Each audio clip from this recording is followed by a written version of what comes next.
I guess I knew things were bad, like, it, there's signs and stuff, lack of intimacy, cold things like that. And gosh, I would say since January, and that's when she started hiding her phone and stuff. She was having an emotional affair with this guy in Minnesota. And anyway, it was funny because I didn't want to file for divorce, but I thought it was on the horizon. So I was calling around and I got her attorney on the phone and they told me conflict of interest.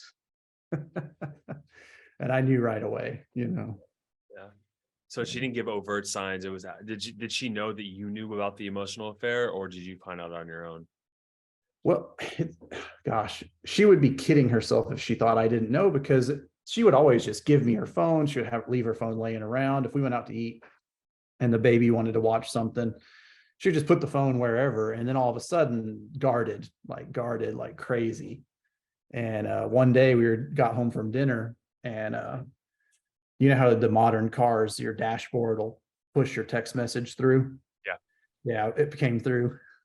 And she tried to tell me it was this guy that was fixing some stuff for us. And I was like, oh yeah, okay. And then something didn't feel right. And I went on Nextdoor where she had pulled the worker, and his name was like a completely different name. It was just a downward spiral from there. So you called her out on the lie, or? Eventually. And how did she respond to it? Denial. He's just a friend. He's just someone I've known, before I even knew you, and things like this. Yeah, just trying to protect herself. And how long ago was that? Well, they've been talking since January, and I think I started letting the discovery slip in March. Okay, and so early March, late February. Okay, March, late February. So when did you come into the program? It would have been middle of March, probably. I think I found out about it on a Thursday, and I think I was it was about a week or so and some change before I got over to this way of thinking. Right. So it's about 6 weeks ago you came into the program, and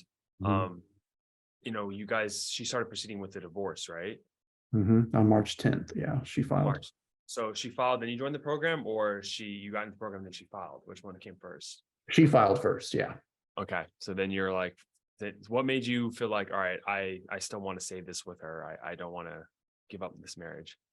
Well, man, that's a long process in my own life. But my first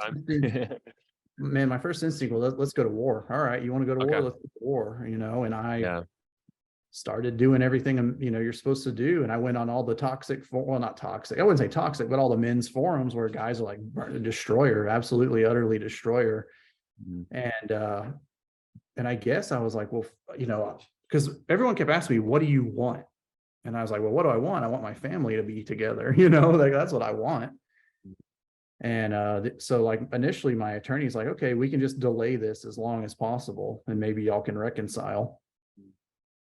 But there were fights and things. And I don't know, man, that is a whole up and down story about me wanting to delay it to all of a sudden me wanting to just get her out of the house. You were in that dual mind narrative going back and forth. I really was. Wow. Okay. Yeah. Damn. And that, were you still in this narrative of like having resentment toward her even in the beginning of the program? Oh yeah. You need to ask Liz. Okay. So let's walk through before we go through all the steps you got to where you're at now. Where are you at now? What's changed positively? Well, now, I'm excited, and I'm super excited, but I also realize, man, this is just the beginning, really, honestly, because now there's no more, what's going to happen? Do I have to go crush her in a divorce, or do I get her back one day? Like, okay. Yeah. Let's go through some of the wins, right? So I saw that screenshot from, I think Liz showed me, she wants to reconcile, right? That's what she said. Okay. Yeah. So she wants to reconcile with you. She dissolved the divorce today. Yeah. Or my attorney just came through and told me today, but I was in the car yesterday when she did it. Yeah. Tell me about that. Like when you found that out. So yeah, Sunday afternoon, she just came clear, said, hey, the other guy is out of the picture. And I got real mad at her because I was like, in the middle of the divorce. And I kind of was like, am I going to have to have the cops come kick you out of here? I was like real mad at her. And she was like, well, what about reconciliation? And I said, well, yeah, I've been open to that. I said, I'm open to that until the minute you walk out the door. And then this morning, my paralegal, Sarah, Facebook messaged me saying, yay, she dissolved the divorce. Man, how did that feel when you heard that? Good. I mean, this is amazing. I mean, right now I'm super high. Like Sunday night and Monday, I didn't really believe it, but now I'm high, I'm real high. But that just because I'm so high doesn't mean I don't realize, hey, there's a A lot to lot of work. work to be done. Yeah, and we'll definitely get there in a second. But let's give yourself some credit to say like what you did correctly to get to where you're at now. So she ended it with the other guy. She resolved the divorce. She wants to reconcile. I know some things that probably you did do, but I want to hear from your own mouth. Like, let's talk about 3 potential things that you've done in the course of the 6 weeks that kind of led to this improvement. So, what was the first thing you would say that you did correctly? Working out, man, working out and dropping weight. Like I dropped like How 20 has that? How has that been pounds. helpful? Obviously, from her, gaining some attraction from her. What else has that helped you with? Myself, but she even told me, she goes, yeah, I can look at you and tell you've lost weight. And it's just good for me. And it makes me feel good, as well. So, working out. What's another one that you think you did positively? I have a core group of guys that are hungry, that want to make something, want to make some money. And I said, we're going to build an empire from the ocean to the mountains. So I'm from the mountains of New Mexico. Okay. We're going to have like rental properties and businesses and places we can just go live if we want to live on the coast or want to live in the mountains. I'm like, man, we're just going to build an empire from the ocean to the mountains. And that's going to be our, modern empire, right? Like That's amazing. Just like a bunch of rental properties together. You got a core group of guys that are going to build it out. yeah. That's really cool. And what gave you this idea? Man, just going through this cataclysm, really. Because I was happy, and I'm not unsuccessful, don't get me wrong, but Yeah. there's no amount of money you can really make in the rat race doing, I'm an engineer, and people say, I wish I had your job. No, you don't. No, and I still have to answer to people. I still have to meet deadlines and get questioned on what I'm doing and all this really degrading stuff. And I'm not free. I just have golden handcuffs. That's one of the biggest problems with a lot of guys is we get complacent, right? Like, I'm comfortable. I got the woman. I have my kids. I have my solid job. Like, we go through the motions, but part of that masculine nature is like, where's my next edge? Where's my next thing I'm pushing towards myself that's hard, right? And for you, you're like, I want to build this empire, right? And it's not so much like the end goal, but the process of building that like builds up your self-esteem in the process, right? Jason, my favorite quote of all time, and like, period, is it's not what you get by achieving your goals, but who you become in the process. And so by trying to build this empire, you're going to become an emperor, right? Like, that's what she wants. She wants to be with this like king energy that you have inside of you. And I just want to like reinforce that that's definitely a huge component of like that attraction piece, building this empire with the team. What's another thing that you think you did successfully that really helped with this reconciliation process? I don't have a word for it, and I'm sure you have one. But what we call it kind of in like circles I run in, and we call it like an ego death. Like there was just a night, it was like a Saturday night where I broke down. Like, I'm not going to say, oh, she's perfect. And that's not what I'm saying. I'm saying like, I broke down and I'm like, wow, like here's all the ways in which I'm a piece of crap. You know what I mean?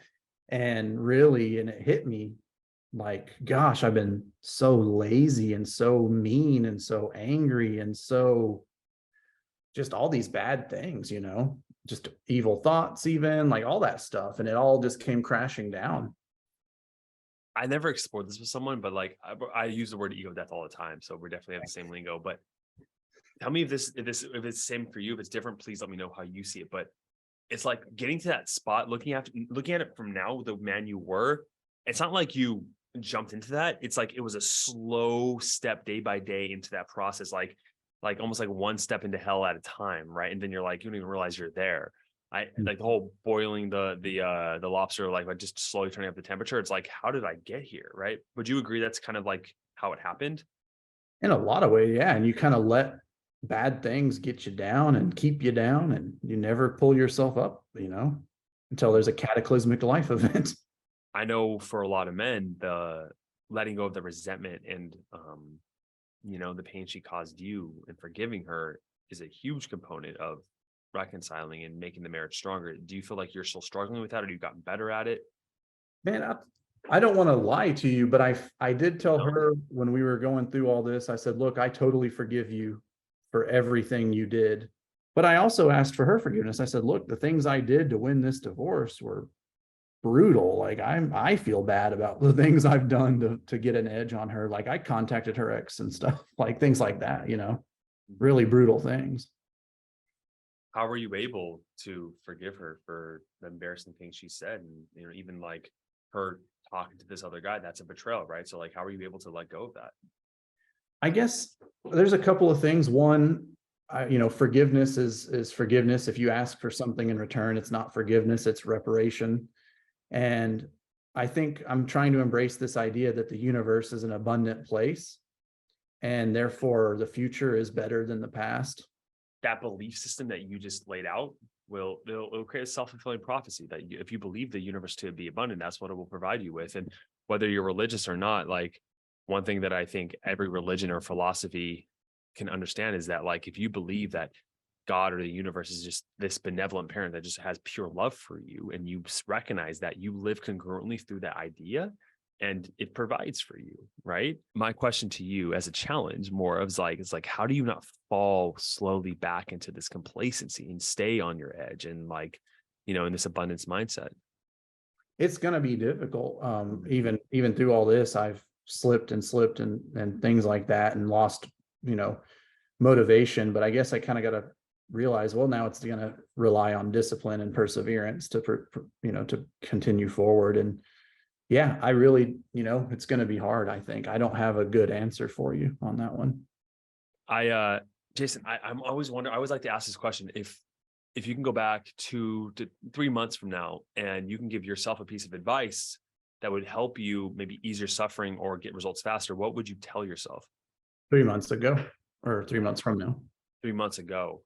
3 months ago, man. So, man, there's this idea, and I don't have a way to put it into words, but it's like, I mean, just the whole process is just like, if I could package up the whole process and put it into an elevator pitch, like, you got to change, and women don't think like you, and you're too complacent and you're too lazy. And if, even if I stay on this path, I mean, just like, you got to start changing in all these different areas, because you're vulnerable. You're so vulnerable in so many areas, just because I got comfortable, literally just because I got comfortable.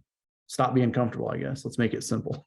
I think what a lot of men fail to do that don't come into this program, which is like what I'm trying to help, is like, they never look in the mirror. Like, what truly, like, washing dishes, folding the clothes, like, is that enough to for some guy? You know what I mean? Like, it's like, does that erase all the years of neglect and like not listening to her and disrespect and not appreciating and blah blah blah? Like, I know women aren't perfect, but yeah, I just want to say that thank you for looking at yourself in the mirror and saying like, okay, like, I could have went down this route of like, all right, you want to fight? Let's fight. Let's go bloody with this. But where would that have left you? I don't know.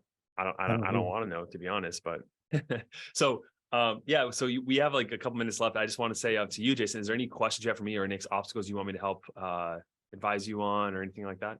No, I did want to share one win from today, man, if you want me to. Yeah, that's why we're on the call. Yeah. She was cleaning.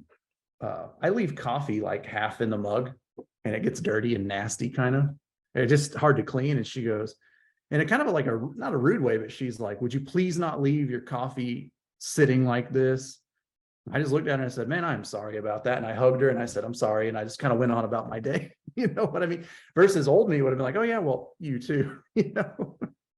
Yeah, even better, right? Is like, and I'm always hesitant to tell guys this, but like David Data talks about, you'll see in the testing chapter, the best way to respond to those is with humor, right? And I don't know what your kind of relationship with her is, but like, just making a joke out of it. Like, oh no, like, it actually, like, I like my aged coffee. It's like a fine wine. I sit there for a couple of weeks and I come back to it. And like, you can make a joke like, no, I'm just kidding. I'm sorry. When it comes to like, let's say she says that and she doesn't say it in her tone is harsh, right? It makes you kind of like feel disrespected.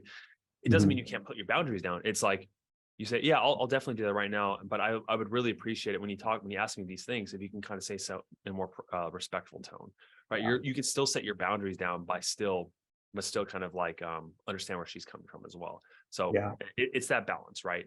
But a lot of guys, instead of like saying what they want, they'll kind of just, react and fight back and defend, right? Instead of taking responsibility and then express your boundaries. It's a big difference. So awesome, Jason. Yeah, man. Any last things you wanted to say before we wrap up today? Really, I mean, just, tell the guys, like, it comes out of nowhere sometimes, like it really does. You could be making progress, but they're trying to be so stoic and strong that they're not going to show it until that second that they show it. I think a lot of guys might not realize that. Yeah, or She's not they're gonna tell you when they're the they're affair they're is they're over. so they're so stuck on the external validation that they're not recognizing all the internal positive changes they're making, and so it leads to this like hopelessness, and then they want to give up. Weird thought, man. I was just super quick. I feel like the whole dang divorce was a test, almost. Okay, I actually saw. I'm going to do a short on this today, a video short. I Okay. saw this divorce lawyer, this female divorce lawyer. She said she tracked a lot of the reasons why women are initiating divorce. She says 33% of women that initiate divorce are doing so as a test. The divorce lawyer said that. She's Okay. like, they want to let the husband know how serious they are about this change, and so they'll file divorce as a test. The freaking divorce lawyer literally said that. It's a third of them. So absolutely, man. And whether it's true or not in her mind, if you present it or you perceive it as a test, you're going to do what you need to get her back. That's just a fact. That's awesome to know. I'm not crazy. So, Jason, I really appreciate you taking the time to talk with me, man. Have a great day. And if you have any questions, yeah. you can reach out to me. Okay. Okay. Hey, thanks a lot, man. You have a good afternoon.